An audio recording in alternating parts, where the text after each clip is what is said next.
Well, here we are, folks.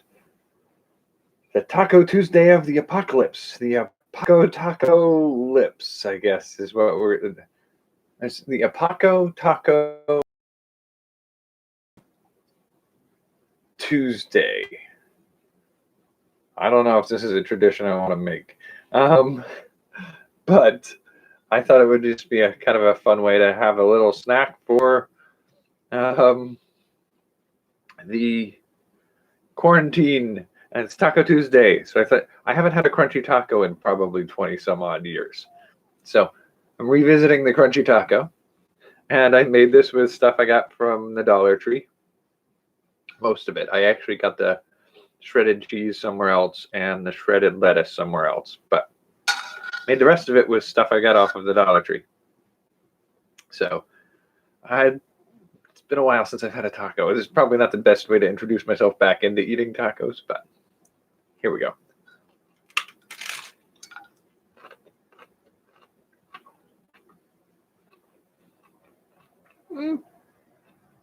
Ow. Yes, the pointy shards that puncture your gums. That's always fun.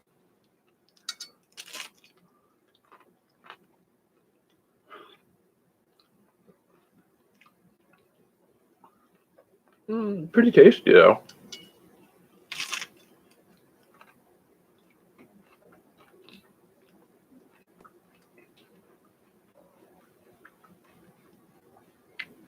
Very messy. Sort of like the scenario we're all involved in now.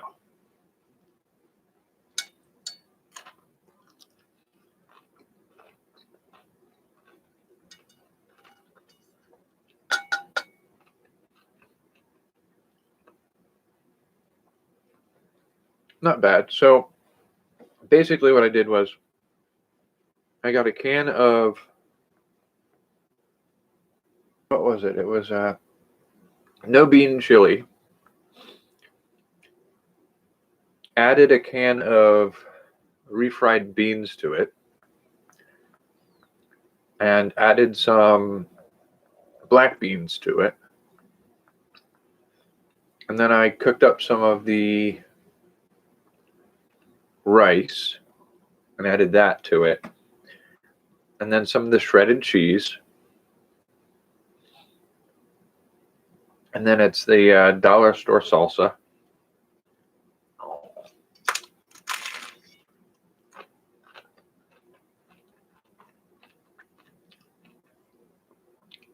And shredded lettuce. The shells are also from the dollar store. And it made it a lot. It made a whole lot of it. I got enough that I could eat this. I could have 2 tacos every day for 6 days.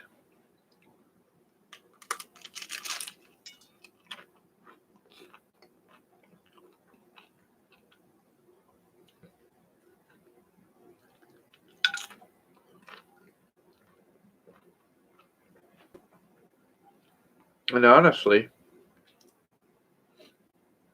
finding the ingredients was part of the reason I did this.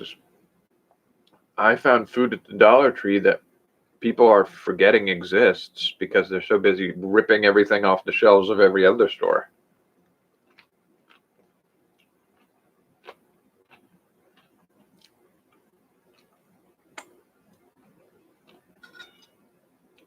The frantic scramble for food. You're not going to starve, guys. It's going to be okay.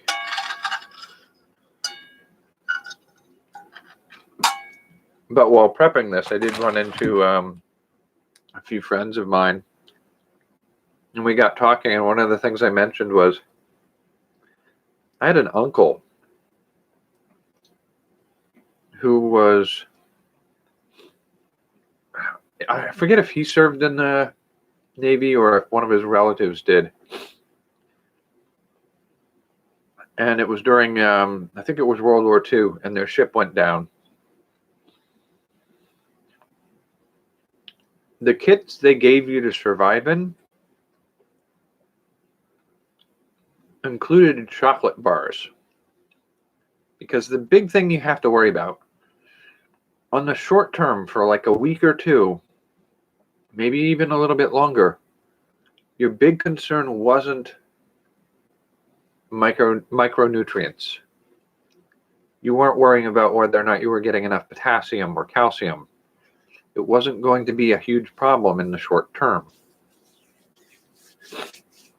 Longer term, yeah, eventually you're going to have to pay attention to that.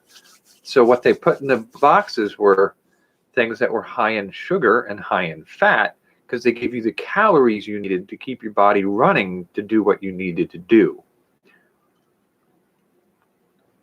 And one of the best sources for compact amounts of fat and sugar, or carbohydrate and fat, was chocolate bars.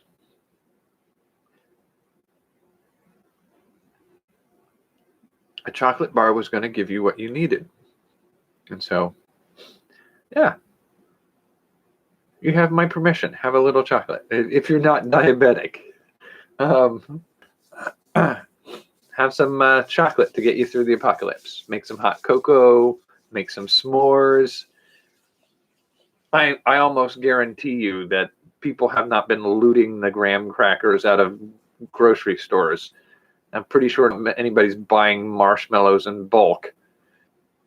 And I know for a fact that every store in our area has plenty of chocolate sitting around as Easter approaches. So you can find a fair amount of good stuff to have some hot cocoa and some s'mores, a little bit of chocolate snack every now and then, throw in some M&Ms with some popcorn. You'll get some calories. The question is, can you ration yourself well enough with that? Because I know a lot of people who go like, oh, I should just eat chocolate, and they're going to eat 4 times the calories they need in a day just by gorging on chocolates. Nah, just treat it like a ration snack. Although, I did just see a post from a friend of mine where they're saying how not to eat all of your rations on the first weekend. So I do think that self-control is an important factor that they all need to have in their planning process. But as it stands right now, Dollar Tree ingredients to make a Taco Tuesday happen. I think it works. All right, thanks for joining me for this one. Feel free to play with your food still a little bit. Don't go crazy, though. It is the apocalypse after all. I'll catch you for the next one.